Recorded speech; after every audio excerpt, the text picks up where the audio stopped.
Quem achou Romanos capítulo 3, diga graças a Deus.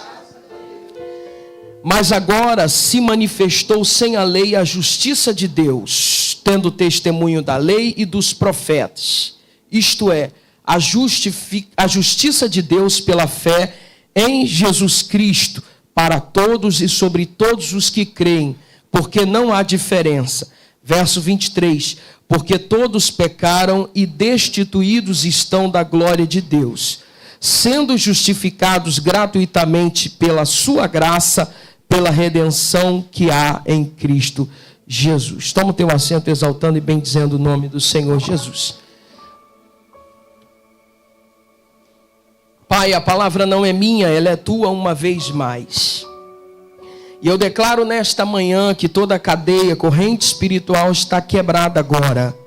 Que toda mente seja cativa à tua palavra. Ministra-nos uma vez mais pelo poder da tua palavra, em nome de Jesus. A carta aos Romanos, ela é uma carta que evoca a ideia de um tribunal. O contexto da carta aos Romanos, os romanos gostavam muito dessa ideia jurídica.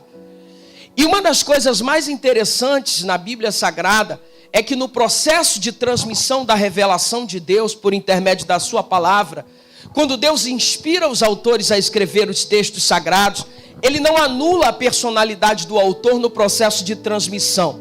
É diferente da psicografia do Chico Xavier, que abaixa a cabeça e começa a escrever um monte de coisa. Não, Deus ele não anula o autor no processo de inspiração da sua palavra. E Paulo, conhecedor, Paulo era um homem de 3 mundos, grego, romano, judaico, na verdade até demais, siríaco, Antioquia da Síria, que é onde Paulo vai começar a sua caminhada cristã após a sua conversão no caminho de Damasco. Então Paulo, ele vai se apropriar da cultura da época para dissertar a sua teologia de maneira que acomodasse a revelação bíblica à realidade daquele povo que ali está.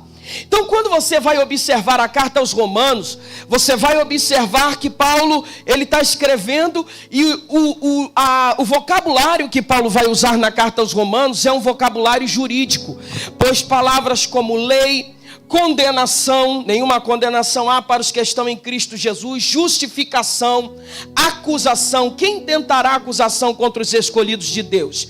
Não é verdade? Então todas essas palavras que são palavras-chave dentro de um cenário jurídico, lei, justificação, condenação, acusação, intercessão, elas estão muito presentes e gritantes dentro da carta de Paulo aos Romanos. Como eu disse aqui, a igreja do primeiro século ela era judaica. Jesus era judeu, os 12 apóstolos eram judeus, Paulo era judeu. Então ela nasce dentro de um cenário judaico. E era muito comum no primeiro século da era cristã os crentes servirem ao Senhor Jesus Cristo e continuarem com as práticas judaicas, guardando o sábado, fazendo a circuncisão, praticando as leis dietéticas judaicas, como não comer carne de porco e etc. No entanto, quando o evangelho ele sai de dentro dessa moldagem judaica e vai para outras regiões, como por exemplo a região da Galácia, que era uma região gentílica, Deus, por uma inspiração divina, vai inspirar Paulo a não colocar aquele molde judaico, aquela forma judaica nesses irmãos que estavam se convertendo. Ou seja, antes deles servirem a Cristo, eles não precisam se tornar judeus para depois serem cristãos. Paulo diz, não, justificação não acontece pelo mérito humano, é pela obra de Cristo na cruz do Calvário. Aqui em Romanos, que foi o texto que nós lemos, capítulo de número 3, Paulo diz, mas agora, nesse momento, depois da obra do sacrifício de Cristo na cruz do Calvário, nós só estamos hoje diante da mesa do Senhor, adorando ao Senhor. Por quê? Porque alguém que era mais justo que eu e você desceu nessa terra para pagar o preço pela nossa eterna redenção. É isso que Paulo está dizendo aqui, mas agora se manifestou sem a lei. Por quê? Porque para Aos judeus, a justificação se dava pelo cumprimento legalista da lei judaica. E Deus dá uma revelação para Paulo, e Paulo deveria ser, de todos os apóstolos, o mais rigoroso de todos. Por quê? Porque ele era um fariseu. A Bíblia diz, ele mesmo, dissertando nas suas cartas, ele era um zeloso da lei. Então ninguém poderia ser mais zeloso da lei do que o apóstolo Paulo. Mas Deus vai compartilhar com Paulo, Deus vai iluminar a psique de Paulo e fazer Paulo entender que todos os seus anos de judaísmo não foram suficientes para trazer paz no seu coração e o considerar declarado justo diante de Deus. Paulo só recebe essa paz que excede todo entendimento quando ele está perseguindo uma igreja nascente.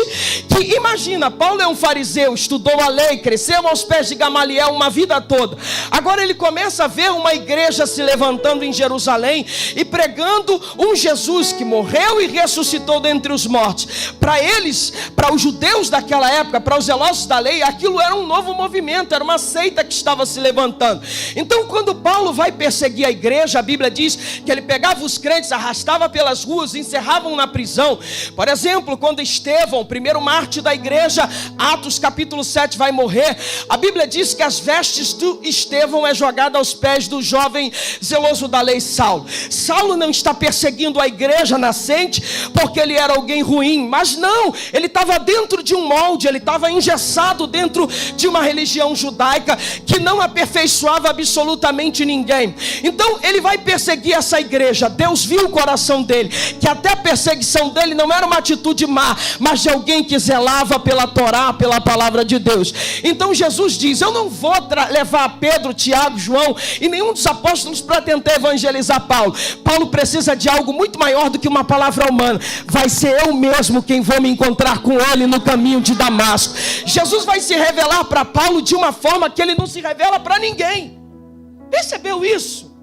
Porque para Paulo não servia teoria, pastor. Ele precisava experimentar uma graça que ele nunca viveu. Quando você lê, por exemplo, Atos capítulo de número 10, você vai perceber que um anjo vai visitar a casa de Cornélio. Cornélio era um gentil. A Bíblia diz que o anjo visita a casa de Cornélio e ele ainda diz assim, ó, as tuas esmolas, o anjo diz para Cornélio, estão registradas na memória de Deus. Ele não era crente, Cornélio, era temente a Deus, mas não era crente. Ele precisava conhecer o sacrifício vicário de Cristo na cruz do Calvário, o sacrifício substituto. E o anjo aparece para ele. O anjo poderia evangelizar Cornélio, mas não fez. Ele disse, manda teus servos irem à cidade de Jope, tem um homem lá, Jope, chamado Simão, e manda buscar ele. Ele tem uma palavra para vocês. Por que o anjo não evangelizou Cornélio? Porque evangelizar é a missão da igreja. Quem entende isso, diga graças a Deus. Só que com Paulo, Jesus disse assim, com esse aí, é carne de pescoço, sou eu quem vou tratar pessoalmente. Porque Deus precisava se revelar para Paulo de uma forma extraordinária. De lei, de Antigo Testamento, na época dos apóstolos, a Bíblia hebraica ela era o Antigo Testamento, que era dividido em 3 partes, Torá, Neviim e Ketuvim. Então essa era a Bíblia hebraica, e essa Paulo conhecia perfeitamente. Jesus sabia que não ia adiantar levar Pedro, Tiago, João e nenhum dos apóstolos. Jesus precisava mostrar para Paulo algo muito maior do que tudo que ele tinha experimentado. Então ele se revela para ele no caminho de Damasco. Ele está indo perseguir a igreja. Aquele resplendor cerca ele. Ele cai, a Bíblia diz que já cai cego. E aí Jesus vai dizer, Saulo, Saulo, por que me persegues? Ele já abre a boca confessando a Jesus. Ele diz assim, aí ele diz, quem és, Senhor? Já está chamando ele de Quírios, Senhor, tu és o meu dono, eu sou teu escravo. Aí Jesus diz, eu sou Jesus, a quem tu persegues. Você está achando que está perseguindo a minha igreja? Tá não, quem mexe com a minha igreja mexe comigo. E ali ele se rende, ali ele se quebra.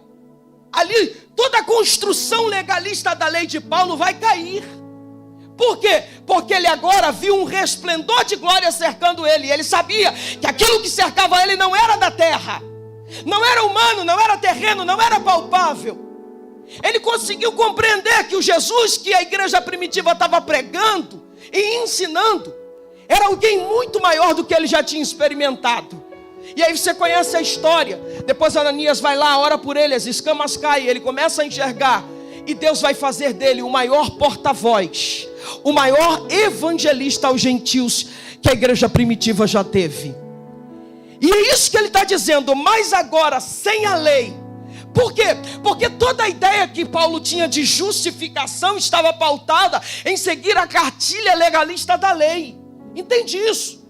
E agora ele está entendendo que a justificação não acontece pelos meus méritos próprios. Não se trata daquilo que eu faço, mas daquilo que Cristo já fez por mim na cruz do Calvário. O profeta Isaías, há 740 anos antes de Cristo, ele disse que a nossa justiça ela é como trapo de imundícia diante de Deus. O que isso significa? O que era trapo de imundícia? Era pano de menstruação. Era o absolvente que a mulher usa hoje, o tal do always, né? É só uma figura de linguagem.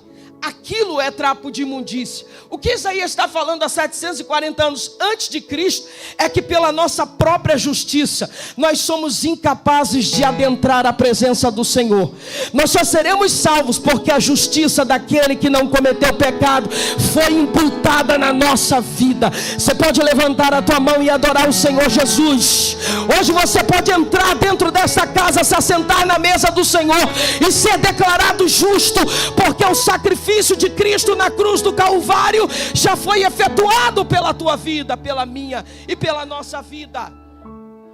Paulo, escrevendo na carta aos Gálatas, no capítulo de número 4, versículo 4, ele diz: mas vindo a plenitude do tempo, ou dos tempos, Deus enviou seu Filho. Essa expressão no grego, plenitude dos tempos, é pleromatu kronos, que traz a ideia de um tempo exato, um tempo preciso, um tempo perfeito.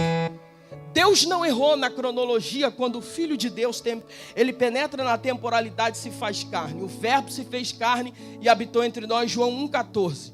Paulo está dizendo, mas vindo, pleromatu kronos, o tempo exato, o tempo perfeito, Deus enviou seu Filho, nascido de mulher. Preste atenção nisso aqui.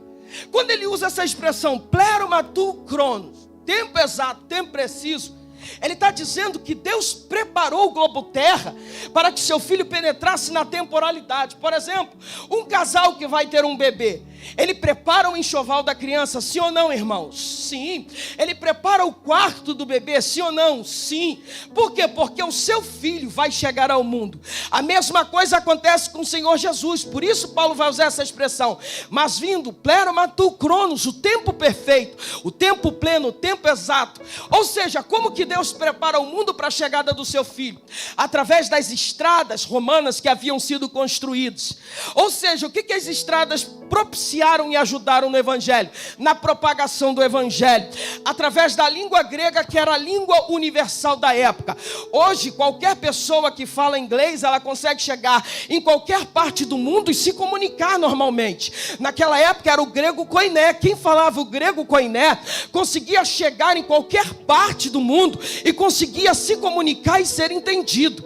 É por isso que todos os livros do Novo Testamento foi escrito em grego koiné, porque a ideia, a finalidade era transmitir esse evangelho ao mundo conhecido da época. Então, o mundo grego já estava bem desenvolvido, a cultura grega estava desenvolvida, e os evangelhos foram escritos em grego. Após o cativeiro babilônico, os judeus nunca mais se curvaram diante de nenhum Deus. Depois do cativeiro babilônico, o reino do sul foi sarado para sempre da idolatria. Até antes do cativeiro babilônico, o reino do sul, tanto quanto o reino do sul, que foi levado pelos babilônicos para a Babilônia, quanto os assírios, o reino do norte, foram levados pela Síria, eles flertavam com outras divindades, com outros deuses, com imagens de escultura. Mas após o cativeiro babilônico, o reino do sul, ele foi sarado para sempre da idolatria. Isso fica muito visível na história de Sadraque, Mesaque e Abednego, quando Nabucodonosor levanta uma imagem na Babilônia e diz: quem não se curvar vai ser jogado dentro de uma fornalha de fogo ardente. E eles disseram: pode matar, mas a gente não se curva diante de Deus nenhum. Então a religião judaica estava muito bem consolidada nos tempos de Jesus. O povo era monoteísta, só servia ao Deus Todo-Poderoso, Yahvé. Antes disso flertava ali com Baal, Azera. Você vê isso na história de Elias e outros profetas. Então Deus, ele esperou o momento certo, exato, para enviar o seu filho à terra. Aí Paulo diz assim: mas vindo a plenitude dos tempos, Gálatas 4 e versículo 5. Deus enviou seu filho, nascido de mulher para provar a natureza humana dele. Gênesis 3,15 diz: da semente da mulher vai sair um que vai ferir a cabeça da serpente. Agora é interessante, pastor Marcos, que mulher não tem semente. Mulher não tem semente, semente só tem um homem, vem de sêmen. E ali quando Gênesis 3,15 diz, da semente da mulher, ele já está apontando para o nascimento virginal de Cristo. Vai existir uma mulher que vai ter uma semente. E essa semente vai ferir a cabeça da serpente. Tudo que Adão perde lá no Éden, ele devolve para a gente no Calvário. Você pode adorar o Senhor Jesus por isso. É por isso que Paulo vai dizer, nascido de mulher. Aí Paulo continua dizendo, nascido sob a lei. Ele não fala sobre, ele fala sob. Agora olha que coisa interessante. Sobre significa acima, sob significa abaixo. É isso que Paulo está dizendo, que ele vem sob a lei, abaixo da lei, em submissão da lei, em obediência à lei. Ele é nascido de mulher, nascido sob a lei. Jesus disse em Mateus 5,17, eu não vim abrogar, anular, cancelar a lei, mas eu vim cumprir. E ele foi o único que conseguiu cumprir, porque nele não se achou pecado.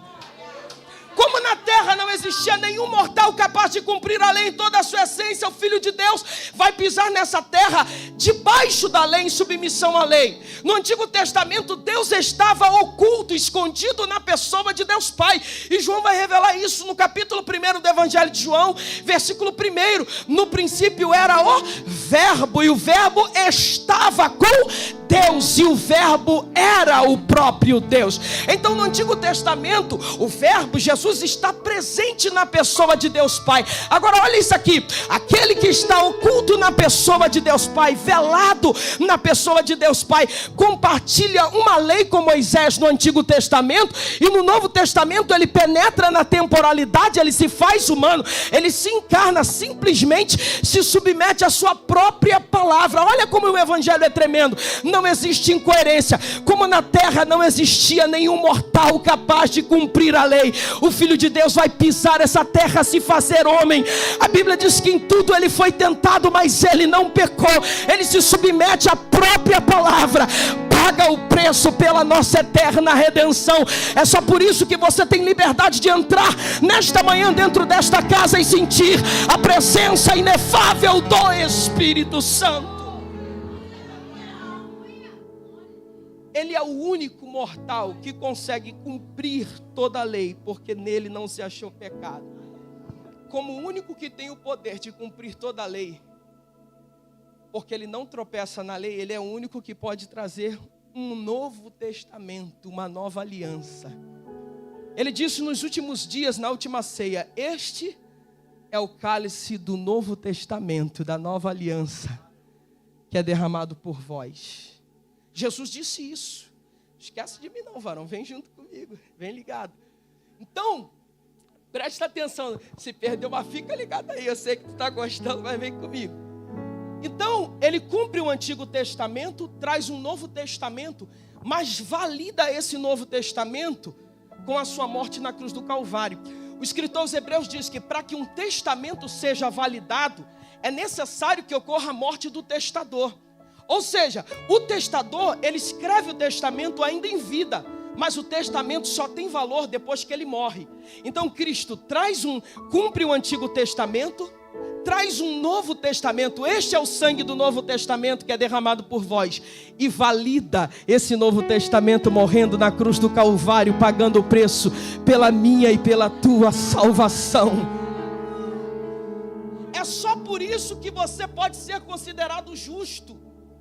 Por isso que Paulo diz assim, mas agora sem a lei, sem méritos humanos, a justiça de Deus, tendo testemunho da lei e dos profetas, porque todos os escritos do Antigo Testamento convergiam para um único norte. Quem era? Era Cristo. Ele foi testificado pelo Antigo Testamento, tendo testemunho da lei e dos profetas.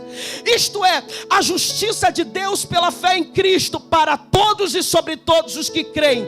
Porque não há diferença. Quando Paulo usa essa expressão aos romanos, não há diferença, é porque dentro de uma mentalidade judaica existia o mundo judaico e o mundo gentílico. Os judeus se achavam melhores do que os gentios. Por quê? Porque aos 12 anos de idade, a menina passava por um ritual chamado Bat Mitzvah. A palavra Bat no aramaico significa filha, e Mitzvah, mandamento, preceito. E o menino Bar Mitzvah, Bar, filho, e Mitzvah, mandamento ou preceito. Então, o menino era testado na Torá no meio dos mestres de Israel aos 13 anos de idade. E se ele fosse aprovado, ele era chamado de Bar Mitzvah, filho do mandamento. Alguém que cresceu, decorou, aprendeu o mandamento desde a sua mais tenra idade. E os judeus se consideravam mais santos do que os gentios, simplesmente porque aos 12 anos, 13 anos de idade, ele já tinha a Torá decorada na sua mente. Eles se achavam melhores. E Paulo está dizendo aqui, porque não há diferença entre nós, que nos achamos melhores, e os gentios. Aí ele vai dizer no verso 23, porque todos pecaram e destituídos estão da glória de Deus. Ninguém é melhor do que ninguém. Você entende isso aqui, queridos? Eu não sou salvo pela minha própria justiça.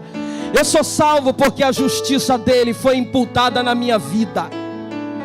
Irmãos, deixa eu falar uma coisa aqui. Eu nasci no Evangelho, mas o mais importante não é eu nascer no Evangelho, é o Evangelho nascer em mim. Isso é muito importante. Eu nasci no Evangelho, estava contando para o pastor Antônio que eu fui apresentado pelo pastor Gesiel Nunes Gomes. Pastor Gesiel Nunes Gomes na Ilha do Governador. Então, queridos, nunca bebi, nunca fumei, nunca cheirei, nunca conheci baile funk. A minha primeira e única mulher foi minha esposa. Fiz tudo conforme manda o figurino. E nós que somos crentes, nós temos a tendência, nascemos no Evangelho, de nos acharmos às vezes melhor do que outras pessoas que vieram de uma vida de drogas, de cachaça, de bebida. Não, meu amigo, desde que me conheço por gente, eu conheço o Evangelho. Só que é o que eu disse aqui, o importante não é você nascer no Evangelho, é o Evangelho nascer dentro de você. Porque o que vai me levar para a eternidade não é o fato de eu ter uma carteira de membro da igreja A, B ou C. É o fato de eu ter sido regenerado, de eu ter nascido de novo. De eu experimentar a vida dele na minha vida. Entende isso? É isso que vai fazer a diferença na nossa vida. E nós somos tendenciosos a achar que somos justificados pelos nossos méritos. Não, irmão, é graça, e graça é favor imerecido. Então, pregador, peraí, você está dizendo que se não é pela minha justiça, é pela justiça de Cristo, eu posso fazer o que eu quiser, eu posso viver da vida que eu quiser, do jeito que eu quiser, fazer o que eu quiser, porque já que não é meu mérito, é mérito dele, eu posso fazer o que eu quiser? É claro que não. Paulo, escrevendo em Romanos, capítulo de número 6, ele diz: que diremos, pois? Permaneceremos no pecado para que a graça seja mais abundante? Não, ele diz: de modo nenhum. Nós que fomos mortos para o pecado, como viveremos ainda nele? Ou seja, a graça que te salvou é a graça que te aperfeiçoa, é a graça que te capacita a viver uma vida de santidade diante da presença do Senhor. Oh, alabashuri calabarabara xandaraia.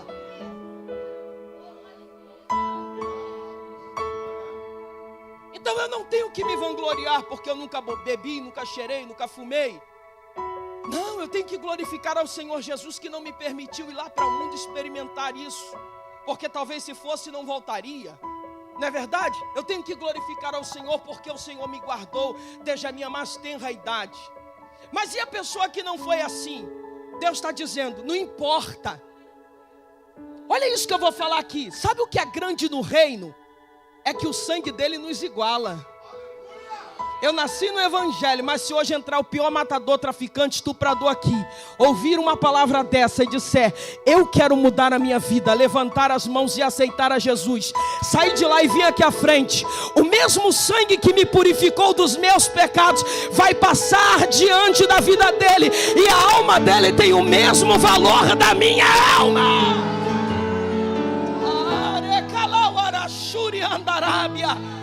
Isso é a grandeza da graça.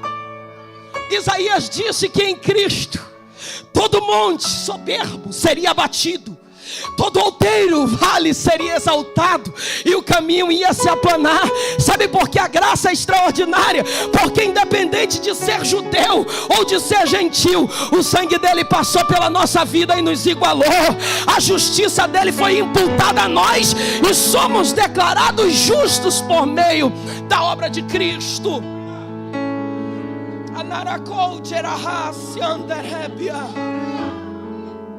É por isso que cultuar é importante, irmãos. É por isso que estar diante da mesa do Senhor está crescendo aí, pastor Antônio, um movimento muito forte na internet de desigrejados, pessoas frustradas com evangelhos, porque acontece, né, pastor? Às vezes a gente fica triste, e aí pessoas dizem assim: para eu servir Jesus eu não preciso de igreja, eu não preciso de pastor. E ele vive uma vida até reta, pastor Marcos, entende? Vive uma vida santa, não vai lá para fora, não se perde, mas já não cultua mais, porque ele diz assim: eu sou igreja, eu não dependo de pastor, presbítero, evangelista, de ninguém, eu sou igreja. Irmão, sozinho não somos igreja, sozinhos somos membros. Jesus diz: onde estiver 2 ou 3 reunidos em meu nome, aí estou eu no meio dele. Igreja não é um só. A igreja são quando tem 2 ou 3 reunidos, que 2 ou 3 concordar na terra acerca de qualquer coisa será ligado no céu. Você entende isso aqui? Então sozinho eu sou o quê? Eu sou um membro amputado do corpo de Cristo. Paulo diz que a igreja é um corpo, tem Cristo como cabeça e possui muitos membros. E desde dos membros mais importantes até aqueles que a gente considera não tão importantes em questões de função eclesiástica, como tem muita gente que gosta de medir por isso. Irmão, você já parou para pensar que um corpo inteiro, por exemplo, a gente tem partes que são importantes, o coração, não é verdade? Se tomar um tiro, é muito capaz de morrer, quase sempre, né? Porque o coração é um músculo de carne que bombeia o sangue para o corpo. Então se ele for perfurado, ele morre. Diferente de tomar um tiro no dedão do pé. Você perde o dedão do pé, mas continua vivo, não é verdade? Mas isso não diminui a importância do dedão do pé. Você já teve uma unha encravada, irmão? É uma coisa simples, mas é horrível. Vou dar um exemplo mínimo agora aqui. Uma farpa, um pedacinho de madeira entrou na tua mão, um negocinho desse tamanho, ele vai gerar incômodo. Por quê? Porque é corpo. Por menor que a pessoa se considere, um dedinho midinho, mas se entrar uma farpa vai incomodar. Isso revela a importância do corpo, do membro no corpo. Você é membro do corpo de Cristo, você pode levantar a tua mão e adorar o Senhor Jesus por isso. E somos ligados pelo sangue do Cordeiro. Você sabe que o sangue é o único tecido que se move no corpo inteiro? Sabia disso? Você sabia que é dentro do teu sangue que o oxigênio ele passa por todo o teu corpo? Quem já teve a triste experiência de amarrar o dedinho por 2, 3 minutos, vai começar a perceber que o dedo começa a ficar roxo. Não façam isso, crianças, em nome de Jesus. Por quê? Porque o sangue não vai chegar ali. Se o sangue não chega, não vai ter oxigenação. E aí aquilo ali, se não for solto imediatamente para a circulação voltar, vai entrar em estado de... Primeiro vai necrosar, depois vai entrar em estado de putrefação. Se não tiver cuidado, até decompõe. E vai tomar conta de todo o corpo. Para você ver que independente do tamanho de ser grande ou pequeno, somos parte do corpo do Senhor Jesus. Isso revela a tua importância dentro desse reino. Você pode levantar a tua mão e adorar o Senhor Jesus. O que nos liga, o que nos une é o sangue de Cristo. Aí Paulo diz: mas agora se manifestou sem a lei a justiça de Deus. A justiça dele foi imputada na nossa vida, tendo testemunho da lei e dos profetas. Isso é a justiça de Deus pela fé em Cristo Jesus, para todos e sobre todos os que creem, porque não há diferença, porque todos pecaram e destituídos estão da glória de Deus, sendo justificados, no grego aqui é dikaimenoi, gratuitamente pela sua graça. Fomos declarados justos de forma gratuita pela sua graça, pela redenção que há em Cristo Jesus. Essa expressão aqui, redenção, no grego aparece apolitroseus. Olha isso aqui, Romanos capítulo 3, quando ele diz pela redenção que há em Cristo Jesus, aparece uma palavra grega aqui chamada apolitróseus, que é a mesma que vai aparecer na carta de Gálatas, quando ele diz: mas vindo a plenitude dos tempos, Deus enviou seu filho, nascido de mulher, semente da mulher, nascido sob a lei, em obediência à lei, em submissão à lei, Para remir, é a mesma palavra que aparece aqui para redenção no grego, apolitrose. E sabe o que significa apolitrose no grego? Vou dar um exemplo para vocês entenderem de forma mais clara aqui, para facilitar a pedagogia do que o Espírito de Deus ministra para a gente. Uma diária de trabalho no mundo judaico era um denário. Um denário era um valor suficiente para sustentar uma família judaica de até 18 a 25 pessoas. E esse denário era pago porque quem trabalhava de 6 da manhã às 18 da tarde. Ok? Digamos que eu tenho uma dívida. Esqueci teu nome, profeta. O Wallace. Vamos supor que eu tenho uma dívida com o Wallace de 10 mil denários. O que seriam 10 mil denários? Seriam 10 mil dias de trabalho. No mundo greco-romano funcionava assim. Eu tenho 10 mil dias de trabalho, um valor que equivale a 10 mil dias de trabalho com o pastor Wallace. E aí o que acontece? O meu prazo de pagar é hoje, eu não tenho como pagar o pastor Wallace. Então ele tem uma cédula de dívida nas mãos dele, vamos supor que isso seja a cédula, que garante que se eu não pagar a ele, tudo que é meu vai passar a pertencer a ele. Digamos que eu tenho uma fazenda, tá? Tudo que é meu, e se o valor não for suficiente ainda eu ficar no débito, além de dar todos os meus bens para o pastor Wallace, eu teria que também virar escravo dele, já que eu não tenho dinheiro para pagar, eu pagaria com o meu serviço, até que fechasse aquela dívida. Era assim que funcionava no mundo greco-romano. Mas digamos que o prazo de pagar é hoje, não tenho dinheiro, ele pega tudo que é meu, todos os meus bens, ele vai tomar por direito, porque ele tem uma cédula de dívidas. E aí eu vou me tornar escravo dele. Mas digamos que o pastor Marcos sentiu pena, misericórdia e graça da minha vida. E ele chega para o pastor Wallace e diz assim: o Wallace, quanto que o Eliardi te deve? Ele deve 10 mil denários. Ele paga os 10 mil denários para ele. Ou seja, ele está pagando a minha dívida. O pastor Wallace vai pegar essa cédula de dívida, vai passar para a mão do pastor Marcos. E a partir de agora, eu deixo de ser propriedade dele e me torno propriedade do pastor Marcos. No entanto, o pastor Marcos não me comprou. É um resgate isso aqui. Ele não me comprou para me escravizar. Ele me comprou para me resgatar e me libertar. Então o que ele tinha que fazer? Escrever essa palavra apolitrosis, ou uma outra palavra grega chamada hexágrase, tá? Pegar essa cédula de dívida, escrever apolitrose ou hexágrase, riscar a cédula de dívida, chegar numa praça romana, num poste de madeira e pregar lá, de maneira que todos que passassem na rua e olhar lá, Eliardi hexágrase foi resgatado por meio do pagamento de um preço. É isso que Cristo fez na cruz por nós do Calvário. É por isso que Paulo diz: e a cédula, que era a lei, que era contra nós nas suas ordenanças, a qual de alguma maneira nos era contrária, Cristo tirou do meio de nós, riscou e gravou na cruz. Quem olha para a cruz vai entender que você foi resgatado por meio do pagamento de um preço. Alabashuri kalamanarasuri andaraia. Essa é a grande finalidade do Evangelho, te resgatar. Você entende essa verdade? Você pode levantar a tua mão, porque você foi resgatado nesta manhã. Não existe evangelho sem resgate, irmãos. É por isso que nós estamos celebrando nesta manhã o sacrifício substituto de Cristo na cruz do Calvário. Todas as vezes que alguém pecava no Antigo Testamento, ele tinha que pegar um animal e levar para o altar para morrer pelos seus pecados. E não era simplesmente eu pegar uma ovelha, um cordeiro, entregar para o sacerdote e falar: ó, pequei, toma aí, faz ele morrer por mim, virar as costas e ir embora. Não, o pecador tinha que participar do sacrifício. Como? Pega o cordeiro, bota em cima do altar do holocausto.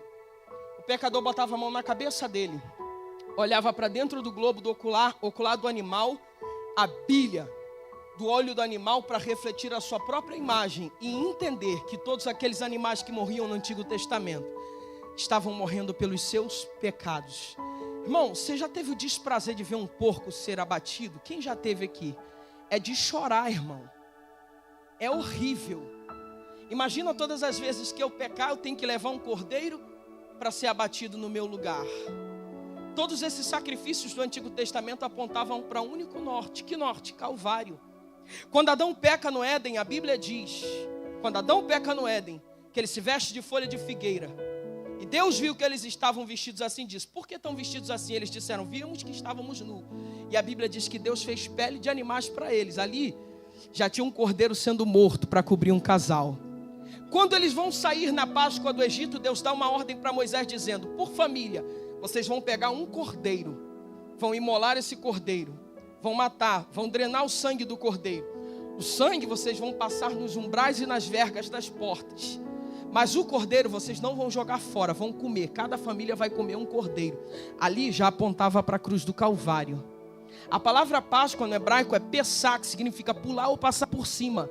Significa livramento. Então você vai ver que a história da humanidade gravitam duas palavras: pecado e redenção, desde Gênesis até Apocalipse.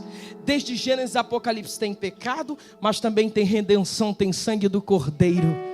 Então todos os animais que morriam no Antigo Testamento, eles apontavam para o sacrifício perfeito.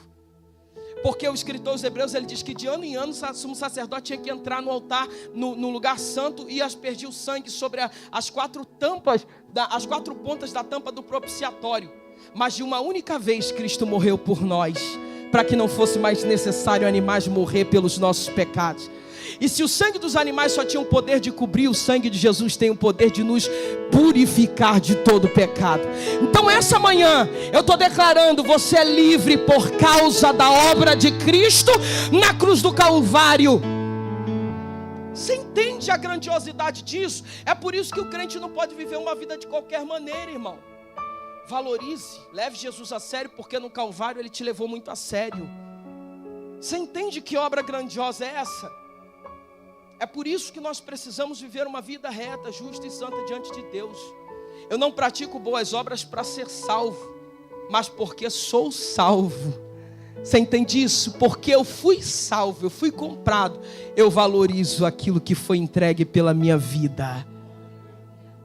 Você já reparou que se você comprar um celular Xing Ling, aquele celularzinho descartável, você não vai ter tanto cuidado quanto se você comprar da última geração aí, o iPhone, agora não sei nem qual o número que está. Mas enfim, tudo que é muito valioso, a gente tem um pouco mais de cuidado, é verdade ou não é? Então, da mesma forma, a gente tem que cultivar essa questão da salvação. O preço foi muito alto, irmão, não foi ouro, prata, pedras preciosas, foi o sangue do Senhor Jesus quem te resgatou. E a essência do evangelho é resgate. Se não for para resgatar, não tem valor. É por isso que Lucas capítulo de número 15, Jesus vai contar 3 parábolas: a da ovelha perdida, a da dracma perdida e o do filho perdido. São 3 histórias diferentes, mas a mensagem é a mesma. Algo que foi perdido, algo que foi resgatado, e alegria por aquilo que foi resgatado, tanto na história da ovelha, quanto da dracma, quanto do filho pródigo. Por que Jesus vai contar essas 3 parábolas? Por causa do verso 1 do capítulo 15. Então chegaram-se a Jesus todos os pecadores e publicanos para o ouvir. Primeiro, ali eu entendo que Jesus é uma figura acessível. Todo tipo de gente chegava perto dele. Ele não era um popstar, ele não era uma estrela, ele era alguém acessível. Então os pecadores e publicanos se achegavam a ele para ouvir. Aí a Bíblia dizia: os escribas e fariseus murmuravam dizendo: este Jesus recebe pecadores e come com eles. Eles estão criticando porque se achavam em santarrões da época e Jesus era acessível. Tudo que a gente que não presta chegava perto dele. É só você olhar a história lá de Lucas narrando, quando Jesus vai jantar na casa de Simão, o fariseu. E a mulher pecadora chega perto dele, já cai de joelho, começa a chorar, lava os pés de Jesus com lágrimas, seca com o cabelo, passa unguento nos pés de Jesus. Simão, o fariseu, está dizendo: não é profeta, porque se fosse, ele ia saber quem é essa mulher que está fazendo isso com ele. Isso não vale nada, isso não presta. Aí Jesus vai contar uma parábola, conhecendo o coração de Simão. Ele diz: Simão, deixa eu te fazer uma pergunta aqui. 2 homens deviam muito a um senhor. Um devia 500 denários, ou seja, 500 dias de trabalho. O outro devia 50 denários. Os 2 foram perdoados. Quem mais vai amar o Senhor? Aí Simão diz: ora, o que devia 500 denários. A dívida era maior, então o amor dele é grande. Ele diz, pois é, tu acha que deve pouco? Eu cheguei na tua casa, tu não me deu um abraço, não me deu um ósculo santo, não lavou os meus pés. Mas desde que eu botei o pé aqui, essa pecadora está nos meus pés, lavando os meus pés. Você entende isso? O que você veio falar aqui? Que o evangelho é resgate. Ele veio para resgatar, por isso que você não pode desistir em oração. Daquele seu parente, da sua família, do seu pai, da sua mãe. Não diga a velha negra da família que ele não tem mais jeito. Tem gente que diz assim, madeira que nasce torta nunca se endireita, até passar nas mãos do carpinteiro chamado Jesus de Nazaré. Eu vou contar o testemunho rápido para a gente já começar a finalizar. Pastor Marcos pediu para eu contar. Eu disse para vocês que eu nasci num lar evangélico.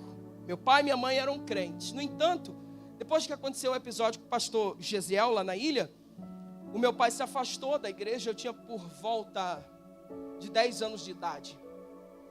E aí ele se afastou da igreja. Minha mãe ficou ali meio vai, meio não vai, né? Não frequentava tanto, mas tinha um temor de Deus ainda. Mas meu pai não, se perdeu, se afastou totalmente. Quando eu fiz 13 anos de idade, eles se divorciaram.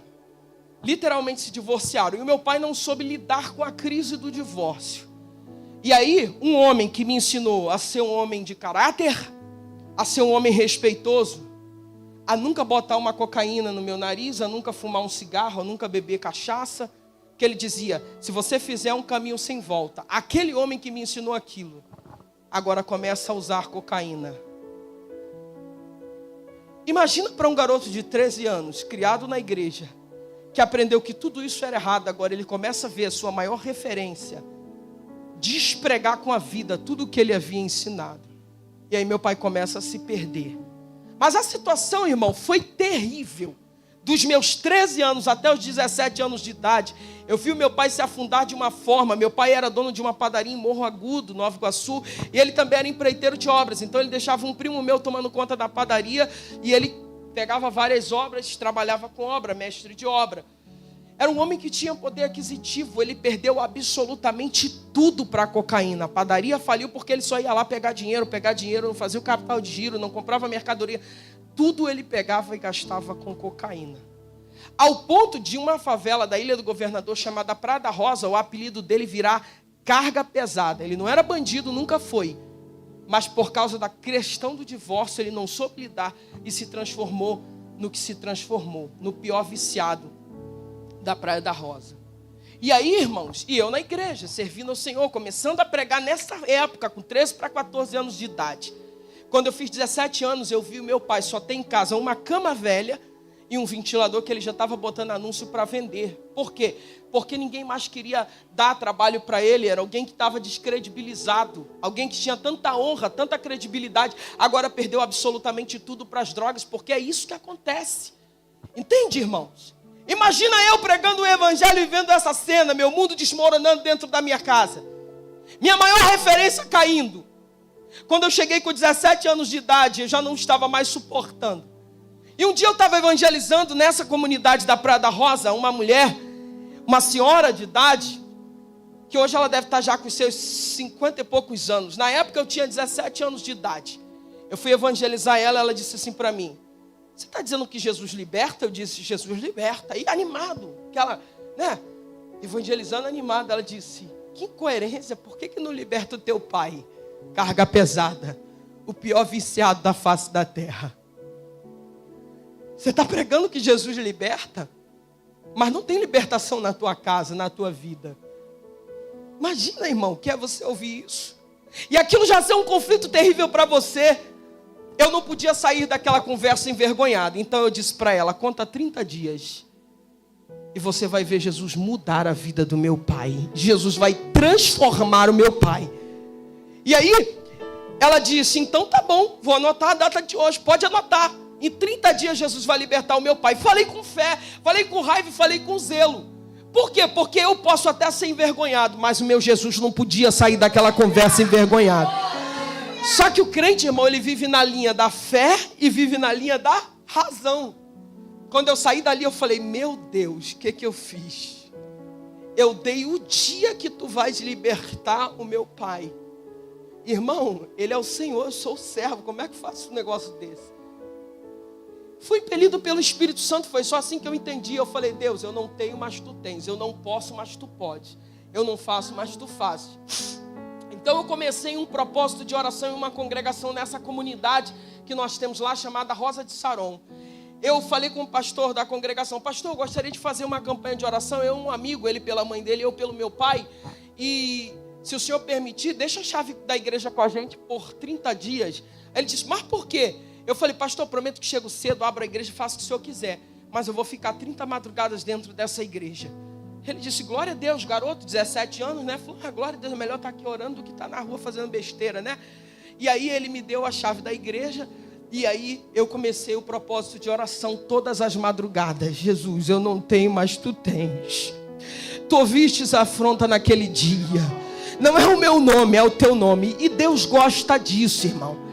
Quando Davi vai levar comida para os seus irmãos e ele vê o gigante Golias dizendo, não tem homem em Israel para me desafiar. Vocês falam do Deus de Israel, mas ninguém dá de frente comigo. Davi olha e diz, quem é esse incircunciso? O que é incircunciso? Que não fez a circuncisão, que não tem aliança.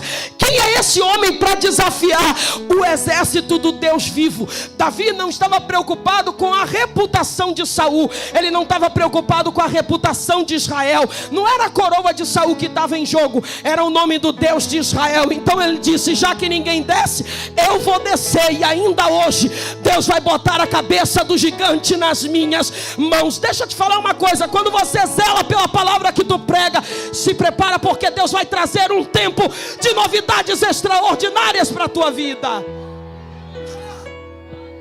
Mas já viu aquela história que o mundo diz lá fora, quanto mais eu rezo, mais assombração me aparece? Irmão, é tu fazer uma campanha que o inferno todinho fica de pé. E aí eu comecei a fazer a campanha. Vamos orar, vamos orar, vamos orar. E parecia que naquele mês meu pai estava ficando cada vez pior. Resumindo, chegou no 30º dia, que era o dia da salvação dele. Era a 30ª madrugada que eu ia entrar na igreja para orar. Era a última madrugada de oração. Na última. Irmão, quando Deus te leva aos teus limites, é porque Ele acredita mais em você do que você em você mesmo. Deus estica a corda. Vamos levar até o limite dele, vamos ver o que Ele faz. E eu acordei de manhã feliz, alegre, disse, Deus, hoje é o último dia.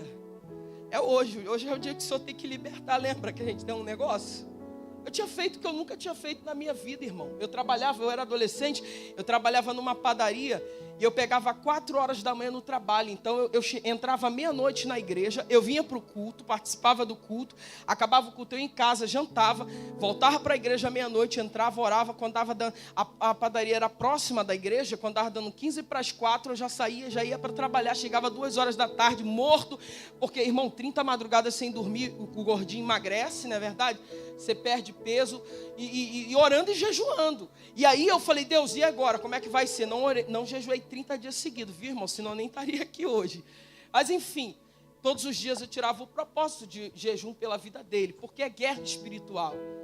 Ninguém pode querer mais a vitória do que o interessado pela vitória, viu? Então é você que tem que se colocar na brecha, porque aquela pessoa não tem força, ela está cega, está algemada, está presa espiritualmente. Então é você que tem que se colocar na brecha, para que Deus faça o nome dele ser glorificado. E aí no 30º dia, último dia da salvação, eu ia pregar num congresso de adolescentes na Assembleia de Deus do Lins Vasconcelos, o pastor José Carlos, que na época era o pastor Fernando de Paula, ainda o pastor presidente, o pastor José Carlos era o vice. Vocês conhecem o pastor José Carlos, ele prega aqui. Então, naquela época eu ia pregar lá, num congresso. E aí, quando deu 6 horas da tarde, já ia me arrumar para ir para o culto, aí bate na minha porta um garoto de 17 anos da minha idade, hoje já é falecido, e ele diz assim, fala aí, irmão, beleza? Eu, bandido na minha porta, já pensei logo no meu pai, né? Não tenho amizade com bandido. Falei, fala aí, irmão, tudo bem? Aí ele disse assim, qual é? Tu não é filho de carga pesada? Eu já sabia que era o apelido do meu pai, eu disse, sou filho de Edivaldo. Não, coroa, viciadão, doidão, malucão, tá ligado? Falei, tô. Tu não é filho dele? Eu falei, sou. Por quê? Ele disse, teu pai está lá na boca agora tomando uma surra e ainda hoje os caras vão esquartejar, porque é assim que eles fazem na ilha, esquartejam e espalham o corpo na Baía de Guanabara. Estou falando do ano de 2002. E aí, eu falei, ele está agora apanhando? E vai morrer. Eu falei, ué, por que você veio falar comigo? Quando vocês fazem isso, vocês não falam comigo, com ninguém da família, quando a gente descobre já está morto. Ele disse, é porque na hora que estavam batendo no teu pai, eu lembrei que tu é da igreja. Tu não é da igreja? Eu falei, sou da igreja. Tá, mas e daí? Ele falou, patrão gosta de crente, vai lá, desenrola lá de repente, eu acho coroa maneiro, de repente livra lá o coroa, pô, o patrão tem maior respeito por gente que é da igreja, vamos lá. E eu falei, tá bom. E ele foi, e aí eu disse, Deus, hoje é o dia da libertação, Senhor. Esticando, Deus esticando, eu disse, hoje é o dia da libertação. É da morte? Como assim? E o nosso acordo? Eu sei que eu não tenho que te dar data, mas é hoje, Senhor. Eu vou lá. Na hora que eu botei a mão na fechadura da porta, que eu tinha atendido ele, fechei a porta. Na hora que eu botei a mão na fechadura da porta, o Espírito Santo disse, você começou essa guerra dentro de 4 paredes. E é dentro de 4 paredes que você vai terminar. Só que já estava na hora do culto. E eu tinha que sair para pregar, já era 6 horas da tarde. O culto começava às 7h30. Então eu subi para o quarto, ainda dobrei o joelho e fiz uma oração.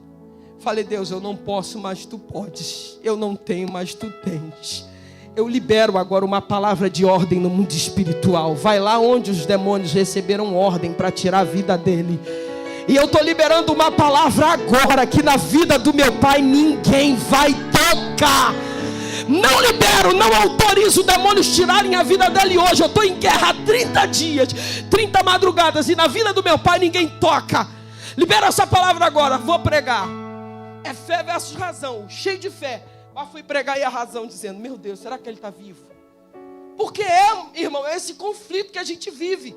E preguei chorando, sentei na igreja, no púlpito chorando, preguei chorando. Quando acabou, eu falei, pastor, deixa eu ir embora, pastor, tenho algo muito grande, muito importante para resolver. Ele falou, estou vendo que você não está bem, meu filho, vai embora. Eu falei, tá bom. E fui para casa. Na época eu tinha 17 anos, não tinha habilitação, o irmão tinha me buscado e me levou de volta. E eu falei para o irmão, eu morava com a minha mãe, falei, vamos para tal endereço que era a casa do meu pai. E fomos direto para a casa do meu pai. Aí quando cheguei lá, botei a mão na maçaneta da porta, virei, a porta estava aberta, eu entrei, meu pai estava bem machucado, mas sentado na cadeira. Quando eu entrei, ele levantou chorando e disse assim, meu filho, hoje eu levantei a minha mão e voltei para a presença do Senhor Jesus Cristo. Pode anotar na tua agenda, nunca mais você vai ver teu velho pai botar cocaína no nariz, porque hoje Jesus me libertou. Eu fiz, para mim o que importava, ele está vivo, pastor Marcos. Mas Deus faz infinitamente mais, não é verdade? Eu disse, pai, senta. Ele estava muito machucado, ele sentou, ele falou, deixa eu te contar como aconteceu, eu ia morrendo hoje. De repente, o rapaz lá, o chefe lá, olhou e falou, não vamos mais matar o coroa, a gente não toca nele. Se você entrar lá no Instagram, você vai ver cabeça branca. E ele disse assim, sempre foi, meu pai sempre teve a cabeça branca. Ele tem 55 anos de vida, mas parece que tem 70, que a cabecinha dele é bem branquinha. O chefe disse, não vou mais matar. Ele estava devendo na época 700 e poucos reais. Você sabe que bandido não perdoa, né, irmão? Deu prazo, não tem essa de não pagou, já era, ia morrer. E viciado quer sempre mais. Perdeu tudo e agora já estava entrando nas dívidas. O chefe falou, não vou matar, cismei. E os moleques menores falaram, qual é, patrão? A gente não ia matar, bora, vamos matar. Ele disse, não vou matar. Só que meu pai disse assim na mente dele, ele falou, rapaz, quando eu estava apanhando, tinha algo na minha mente, porque quem me batia eram moleques de 17 anos de idade. Meu irmão tinha 18, eu tinha 17. E ele falou, os garotos que me batiam eram da idade de você e do seu irmão. E eu falei, meu Deus, eu estou apanhando de garotos da idade do meu filho, os mais velhos de arma rindo e os menores batendo. E eu disse, eu não vou deixar por isso. Se me deixar vivo, alguém vai cair. E aí, liberaram ele. Ele saiu, foi para o Morro do Dendê e disse, eu vou pegar uma arma com alguém, que ele conhecia todo mundo lá, vou pegar uma pistola, vou descer, vou derrubar uns 2 e vou sumir da ilha. Foi o plano dele. Então ele subiu para o Morro do Dendê. Deus deu livramento, Satanás armando ainda para tentar criar uma situação. Ele foi para o Morro do Dendê. Quando ele chegou na praça, que fica em frente a uma congregação da ADIG, Deus levanta um profeta, vem andando na frente dele, bota a mão na cara dele e diz, assim diz o Senhor dos Exércitos, hoje Satanás abriu a tua sepultura e não te jogou dentro, porque na hora que eles iam te matar, um filho teu de 17 anos de idade estava dentro do quarto orando e dizendo, no meu pai os demônios não tocam. mas eu, Senhor, te digo, é a tua última oportunidade. Ele caiu no choro, porque ele disse: eu lembrei de você.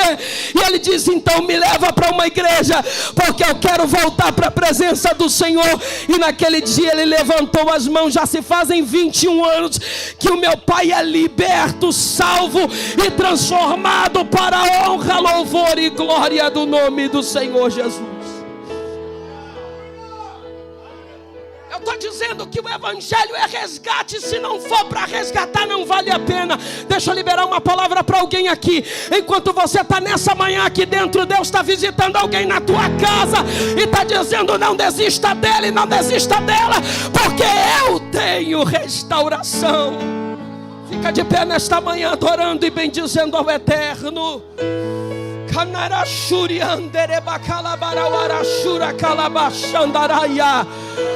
Tem resgate para a tua casa, tem resgate para a tua família. Não desista dos teus, porque Jesus ainda não desistiu. Nada além do sangue de Jesus. Tem alguém para adorar Jesus comigo aqui? Oh, aleluia, eu estou sentindo a presença inefável do Espírito da Graça dentro desta casa essa manhã. Oh, aleluia. Bota a mão no teu coração. Eu não posso voltar para a Ilha do Governador sem antes fazer essa pergunta. Tem alguém que quer entregar sua vida? Pode cantar. Tem alguém que quer entregar sua vida ao Senhor Jesus ou voltar para a presença do Senhor hoje? Tem? Se tiver, ore agora. Sai do teu lugar e vem aqui à frente, porque eu quero orar por você. Aleluia, é o sangue do Senhor Jesus Cristo.